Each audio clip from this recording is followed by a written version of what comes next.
Maqaa gooftaa keenya, maqaa fayyisaa keenya, maqaa Yesuus Kiristoosiin hunduma keessaniyyuu akkam jirtan isiniin jedha. Galanni Waaqayyoodhaaf haa ta'u. Ani hojjetaa wangeelaa Ijaaraan jedhama. Dubbii sagalee Waaqayyoo kan waliin hirmaachuudhaan dura mataa keenya gadi qabannee Waaqayyoon kadhanneeti hin jalqabna. Yaa Waaqayyoo, Abbaa gooftaa keenya Yesuus Kiristoos, Waaqa fi lafarratti galanni guddaan siif haa ta'u. Gaarummaan kee, araarri kee, tolli kee, eegumsi kee hunduma keenya gargaaree yaa Waaqayyo. Iddoo itti faca'anitti, iddoo itti oollutti, iddoo itti bullutti, biyyoota garaagaraa keessatti, addunyaa kana keessatti sitti nu eege. Eegumsa cimaa waan qabnuuf, nama cimaa waan taaneef, qabeenya cimaa waan qabnuuf hin jiraanne. Araara kee nu jiraachisee, har'ammoo carraa kana nu laate, Waaqa fi lafarratti galanni siif haa ta'u. Bara baraan eebbifame. Bara 2024 kana yaa Waaqa nu gargaartee bifa kanaan har'as carraa dubbii kee dhaga'u, har'as carraa si waaqeffachuu argannee irraa ulfaadhu. Ammas dubbii kana nu barsiisi. Dubbiin kun firdiidhaaf osoo hin taane yaa Waaqayyo jireenya bara baraatiif akka nuuf ta'u namoota dhaga'an kana gargaari. Ana nama dubbatu kanas ayyaana kee naaf baay'isi. Dubbii kanaan akkan of laalu. Dubbiin kun akkana keessatti hojjete immoo gara biraattis akka hojjetu ani si kadhadheera. Waan nu dhageesseef ulfaadhu maqaa gooftaa keenya maqaa Yesuusiin. Ameen. Tole, egaa dubbii sagalee Waaqayyoo keessaa Wangeela Yohaannis boqonnaa 3:16 kaaseen dubbisaa akkas jedha. Maqaa Yesuusiin nan dubbisaa. Waaqayyo akkasitti tokkicha ilma isaa hamma kennuufitti biyya lafaa jaalate. Kun immoo isatti kan amanu hundinuu jireenya bara baraa haa qabaatuuf malee haa baduuf miti jedhee dubbata. Har'a mata duree kennaa ayyaanaa isa guddaa jedhuuni dubbii sagalee Waaqayyoo kana wajjin hirmaannaa. Egaa kennaa ayyaanaa isa guddaa namni ayyaana eegee, bara haaraa eegee, guyyoota garaagaraa eegee kennaa walii kenna. Anis dubbii kana qabadhee fuuldura keenya kana ayyaana gurguddaa lama jira. Tokkoffaan akka warra adiititti bara haaraa bara 2025 yerootti simannuu fi akkasumas guyyaa guddaa ayyaana guddaa Waaqayyoon immoo ilma isaa Yesuus Kiristoos biyya lafaa kana dabarsee kennee fuuldura keenya jira. Kanaaf kennaa ayyaanaa isa guddaa jechuun kun maalinni? Gara kennaatti gaafa dhufu kennaan ni jalqabaa mallattoo jaalalaati. Namni gaafa kennaa walii kennu, namni gaafa kennaa namaaf kennu mallattoo jaalalaa nama jaalataniif kennaa kennu. Nama hundumaaf kennaan hin kennamu. Nama karaarra yaa'uuf kennaan hin kennamu. Namni gaafa kennaa qopheessu nama baay'ee jaalatu boqachiisuudhaaf, garaa ciibsuudhaaf kennaa kenna. Inni lammaffaan namtichi kennaa fudhatu sun immoo ittiin bareeduudhaaf, uffachuudhaaf, itti boqachuudhaaf kennaa fudhata. Namticha sassimachuu isaatiif kennaa fudhata.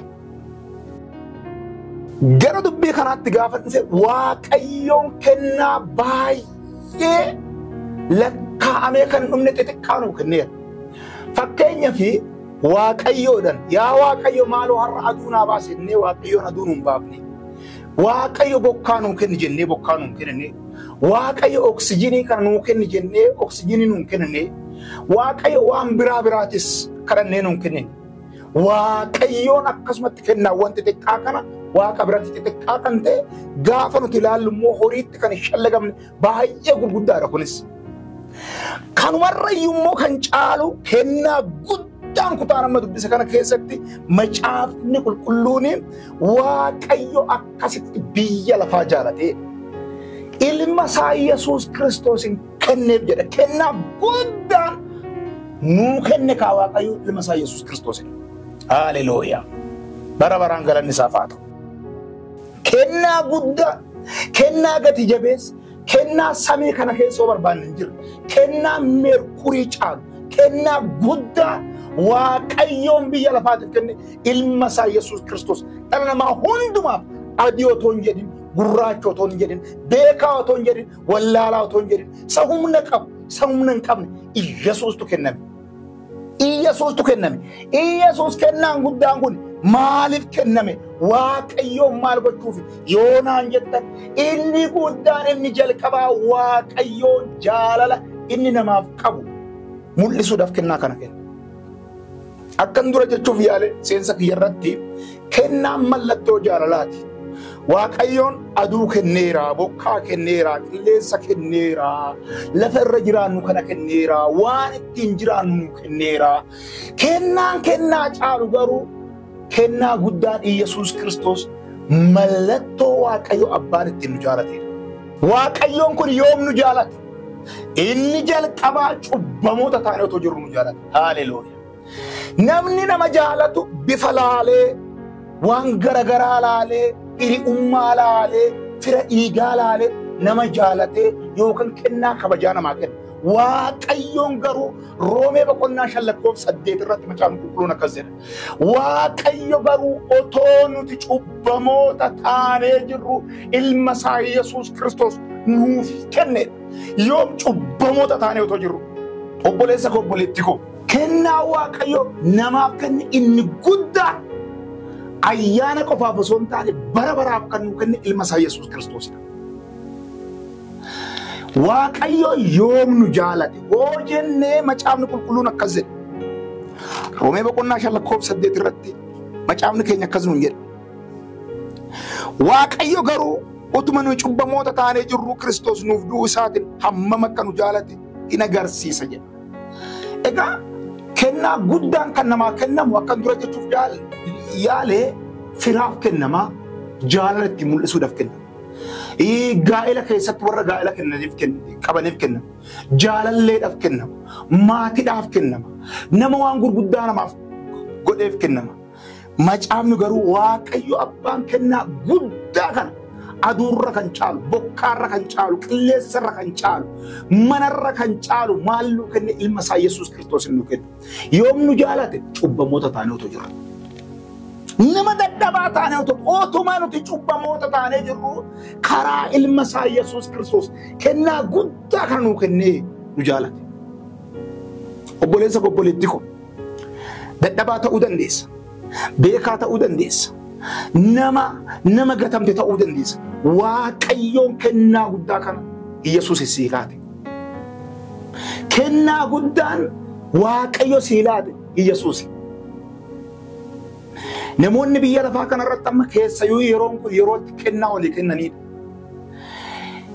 Guyyumti ayyaana fuuldura keenya jiru guyyaan ayyaana qillee kan keenyatti guyyaan ayyaana qillee guyyaa kennaa.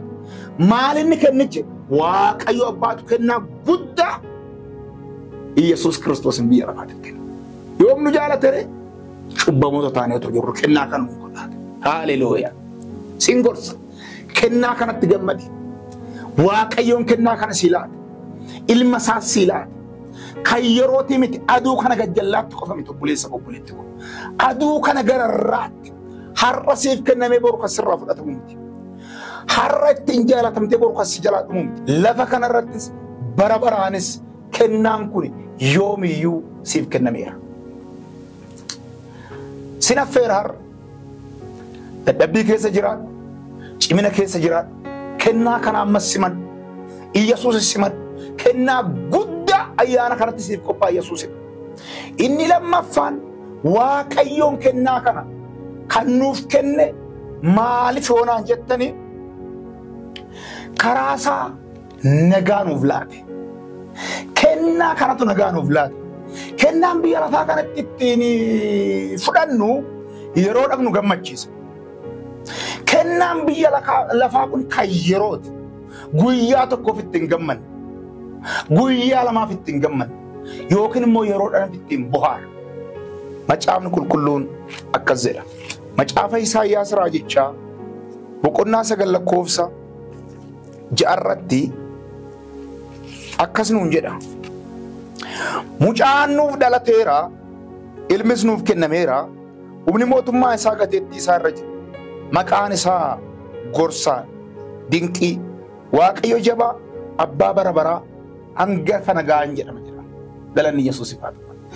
waaqayyo kennaa kanaan inni jalqabaa nu jaalate inni lammaffaan nagaa nuuf laate kennaa kana keessa paakid waan ta'e waa saamsame waan hammaarrame dhumne inni lammaffaa waaqayyoon kennaa kana keessa nagaa nuuf laate maal jedhare Isaayyaas otoo gooftaan keenya Yesuus Kiristoos gara biyya lafaa kana dhufin otoo waaqayyo abbaan kennaa kana saamsee nuuf hin kennin ganaa waggaa 700 oggaafu Yesuus Kiristoos kennaan guddaan kun otoo dhufin waa mucaan nuuf dhalateera ilmi immoo nuuf kennameera abbaa bira maqaansaa gorsaadha maqaansaa dinqiidha maqaansaa hangafa nagaatiidha waan tokkoon dubbadha biyya lafaa kanarratti namni nagaa hin barbaanne hin jiru maatiin nagaa barbaada namni dhuunfaan nagaa barbaada magaalli nagaa barbaada biyyi nagaa barbaada icciitii guddaan garuu nagaan eessa jira hoonaan jette Yesuus ilma waaqayyoo keessa jira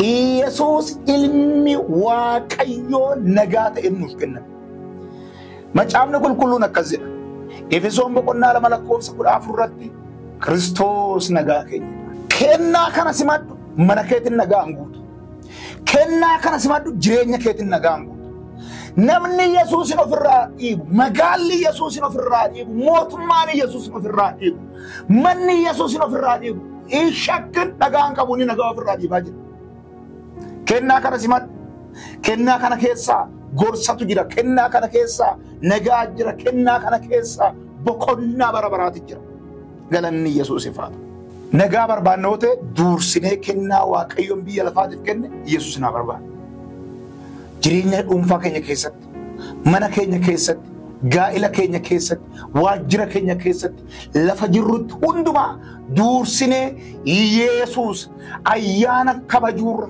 waa fuuldura keenyaa kana kabajuurra Yesuus waaqarraa gad nu bu'e Yesuus abbaan nuuf kenne Yesuusin barbaada inni sadaffaan kennaa guddaan nuuf kenname karaasaa jireenya bara baraati mee kutaa macaafa qulqulluu keessaa ammas iddoo tokkoon dubbisa ergaa Yohaannis duraa boqonnaa 4:9 irratti macaafni qulqulluun akkas jedha waaqayyo akka nu isaan jireenya argannuuf tokkicha ilma isaa gara biyya lafaatti erge kanaan jaalalli waaqayyo nu gidduutti hin mul'ateedha haleluuya Yesuus bara baraan gooftaa irra deebi'een dubbisa waaqayyo akka nu isaan jireenya argannuuf kennaa kana kan nu kennu akka nu isaan jireenya argannuuf jireenya lafarraa osoo hin taane jireenya lafarraatis jireenya bara baraatis jechuudha jireenya jechuun isa aduu gajjallaa jechuudha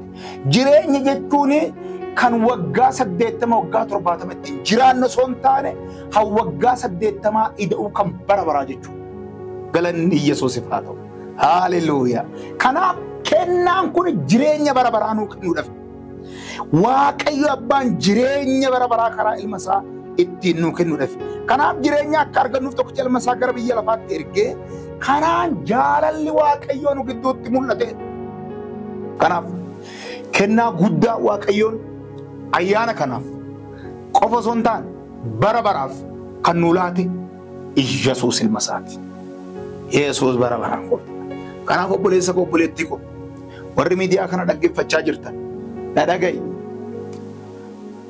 kennaa guddaan biyya lafaatiif kenname Yesuus maal gochuudhaaf jaalala isaa mul'isuudhaaf waaqayyoon nan jaalatu jechaa jirtaadha waaqayyoon naga jechaa jirtaadha waaqayyotu irraanfate jechaa jirtaadha waaqayyoo sin irraanfate akka macaafa qulqulluu isaa armaan olitti Roomee boqonnaa 6:8 irra dubbatetti cubbamaa taate otoo jirtu namaan gatamee otoo jirtu si jaalateera namaan gatametti haala si gate bara si gate jaalatamtee taate dhugaan macaafa qulqulluu kun kinootti wanti hundumtuu jijjiiramuu danda'a macaafni kun garuu asis dubbatu kun hin jijjiiramu jaalatamtee isa jalqabaa garuu kennaa waaqayyoo si kenne kana simadhu nagaa dhabdee boqonnaa dhabdee waan qabdee gadhiiftu dhabdee amma sirra deebi'eessi jedhe Yesuus hangafa nagaati waa'ee baruutiif yaaddota maalan godha jetta jireenya bara baraan qabu jetta eessan naqa jetta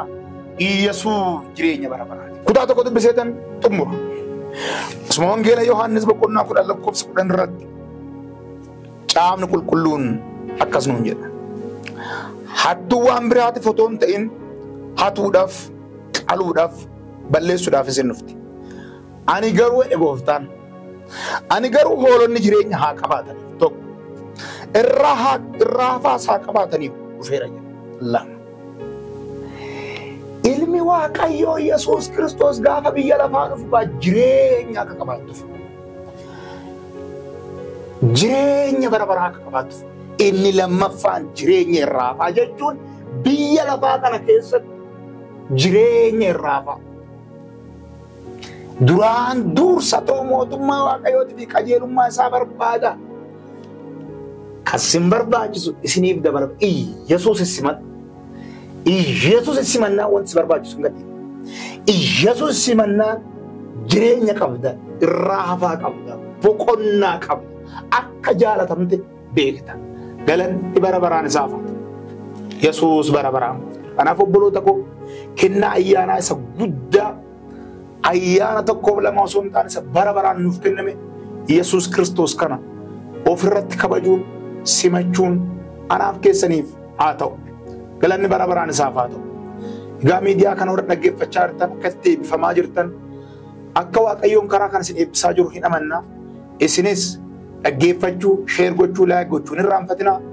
As istiidiyoo kana keessatti obboleessa koo Darajjee Bojaa akkasumas namoonni as duuba jiran Waaqayyoon isin haa eebbisu isiniin jedha. Eebbifamaa Waaqayyoon kadhadha. Mootii bara baraa maqaa Yesuus Kiristoosiin galanni guddaan siif haa ta'u. Waan tokko si kadhadha. Tarsi simannee mana keenya keessatti si dhiibne irra hoote. Tarsi irraanfanne hoote. Akka haaraatti akka siman kennaa isa guddaa kan akka gatiin dhabsiifne ayyaana kee nuu baay'isi. Obboleessa koo kana obboleetti koo kana dubbii kanaan eebbisi. Abboota haadholii kana dhaggeeffachaa jiran kana dubbii kanaan eebbisi. Waan nu dhageesse fulfaadhu maqaa isa du'ee du'amu eeke Kiristoos Yesuusiin. Ameen.